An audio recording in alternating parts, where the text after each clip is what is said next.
Kalau lo dikasih dua pilihan, lo pilih mana?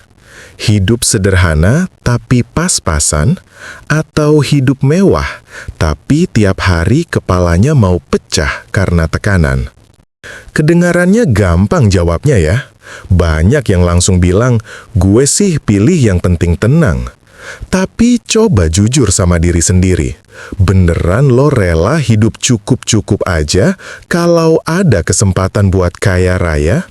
Sebaliknya, banyak orang ngejar hidup mapan, rumah gede, mobil keren, tapi tiap malam nggak bisa tidur karena kepikiran kerjaan.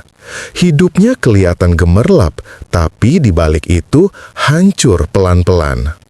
Nah, jangan buru-buru jawab, karena seringkali pilihan ini nggak sesederhana yang lo kira. Ada hal penting yang jarang orang pikirin, dan justru itu yang bakal nentuin lo bahagia atau enggak.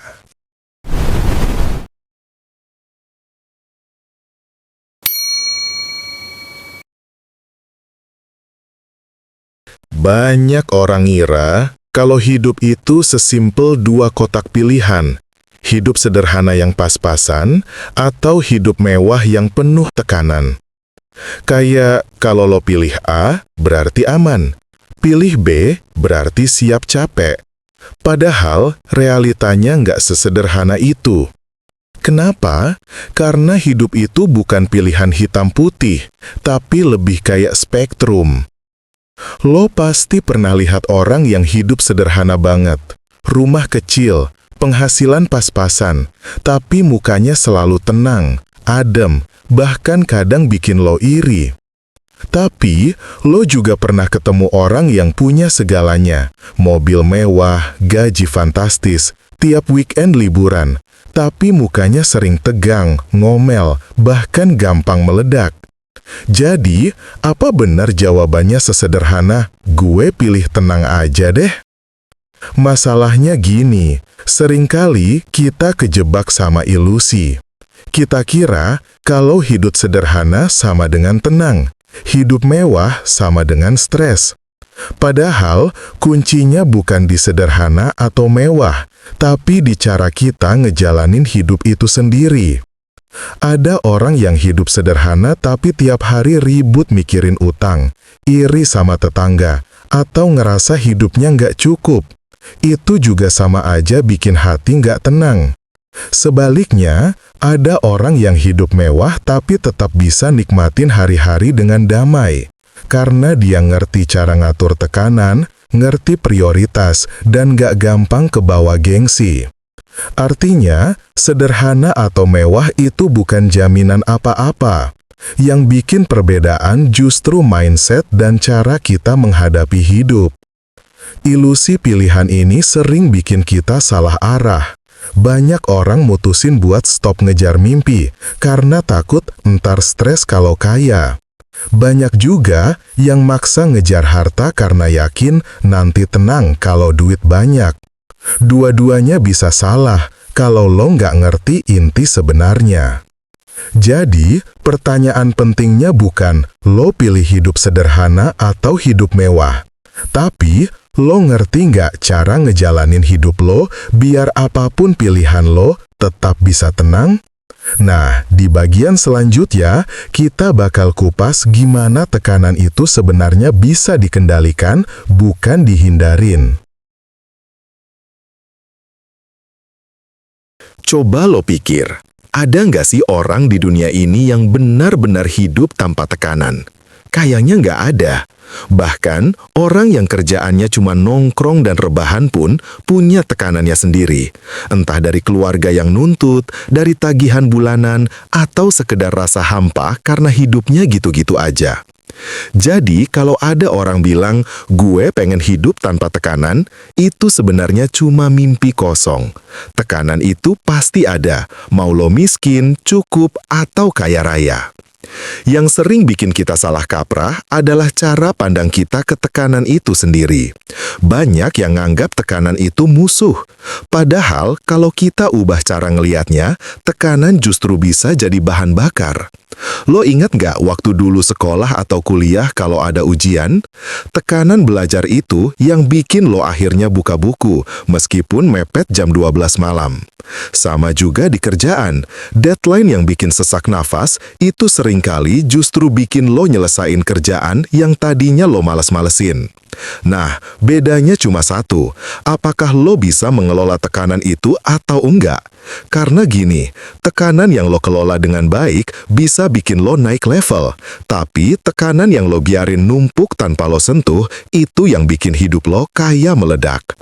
Contoh nyata, ada orang yang gajinya pas-pasan, tapi tiap bulan dia bikin catatan keuangan sederhana. Tekanan bayar kos, listrik, dan makan, itu dia kelola dengan cara ngebudget. Jadi, walau duitnya tipis, kepalanya tetap adem. Bandingin sama orang yang gajinya lebih gede, tapi tiap bulan foya-foya tanpa mikir. Pas tanggal tua, kepikiran utang, pusing, stres.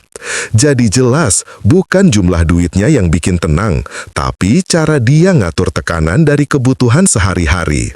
Hal yang sama juga berlaku di hidup mewah. Banyak orang kaya yang tetap bisa damai karena mereka nggak maksa diri buat selalu kelihatan paling hebat.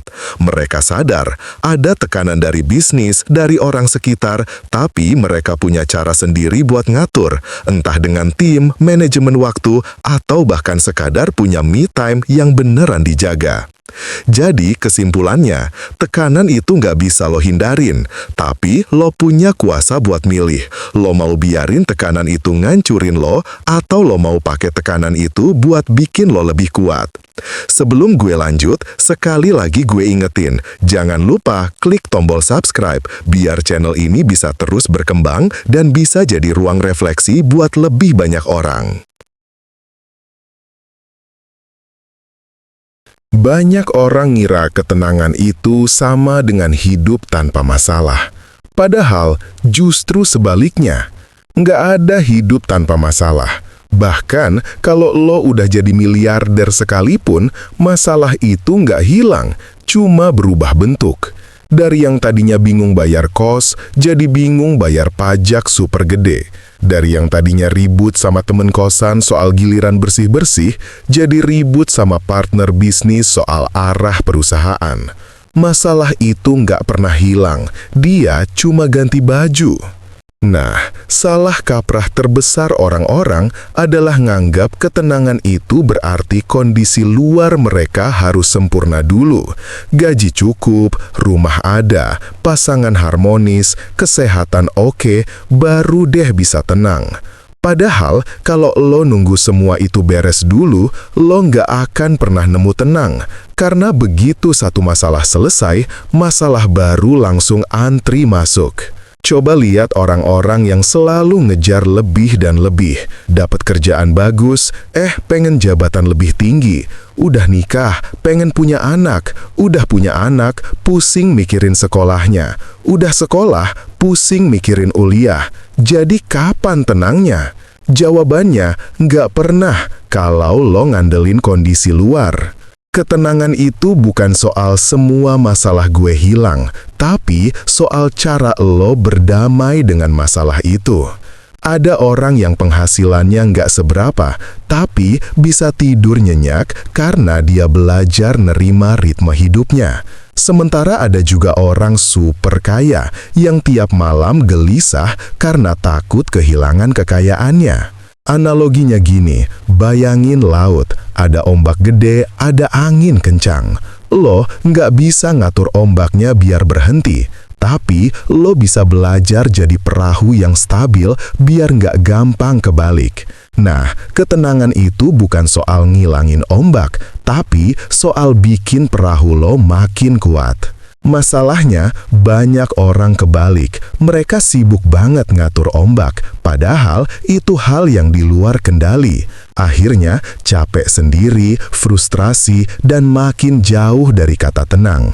Jadi, mulai sekarang, coba lo ubah cara mikir. Tenang itu bukan hasil dari dunia luar yang sempurna, tapi hasil dari pikiran dalam lo yang bisa ngatur cara ngadepin dunia luar. Kalau lo perhatiin, banyak orang sibuk banget ngejar ketenangan seolah itu barang yang bisa dibeli, kayak mobil atau rumah. Ada yang bilang, kalau gue udah nikah, pasti tenang. Ada juga yang mikir, kalau tabungan udah 100 juta, pasti tenang. Atau, kalau gue pindah ke kota lain, pasti hidup lebih damai. Masalahnya, begitu target itu tercapai, ketenangan gak pernah datang sepenuhnya. Kenapa? Karena tenang itu bukan tujuan akhir, tapi cara lo ngejalanin hidup. Tenang itu ada di tengah-tengah perjalanan lo, bukan di garis finish. Lo bisa punya hutang, tapi tetap tenang karena lo punya plan buat bayar. Lo bisa punya kerjaan berat, tapi tetap tenang karena lo tahu prioritas lo jelas. Lo bisa punya keluarga dengan drama sana-sini, tapi tetap tenang karena lo udah belajar nerima bahwa orang gak bisa selalu sesuai ekspektasi lo. Kalau lo berharap hidup tanpa masalah baru bisa tenang, lo bakal capek sendiri. Tapi kalau lo ngerti bahwa masalah itu bagian dari hidup, lo jadi bisa nemuin ketenangan di tengah-tengah kaos. Itu bedanya, orang yang hidupnya dikejar masalah sama orang yang bisa jalan bareng masalah tapi tetap punya ruang buat tersenyum. Gue pengen lo mikir gini, apa yang bikin seorang nelayan bisa santai di laut yang ombaknya kadang tenang, kadang ganas? Bukan karena lautnya berubah jadi kolam renang, tapi karena dia belajar baca cuaca, ngerti arah angin, dan siap sama badai. Sama halnya dengan kita, tenang itu bukan berarti dunia berubah jadi sesuai mau kita, tapi karena kita belajar cara mainnya. Jadi, kalau lo sekarang lagi ngerasa hidup ribet, kerjaan numpuk, atau masalah nggak ada ujungnya, ingatin diri lo, tenang bukan sesuatu yang lo tunggu datang, tapi sesuatu yang lo ciptain lewat cara lo merespons.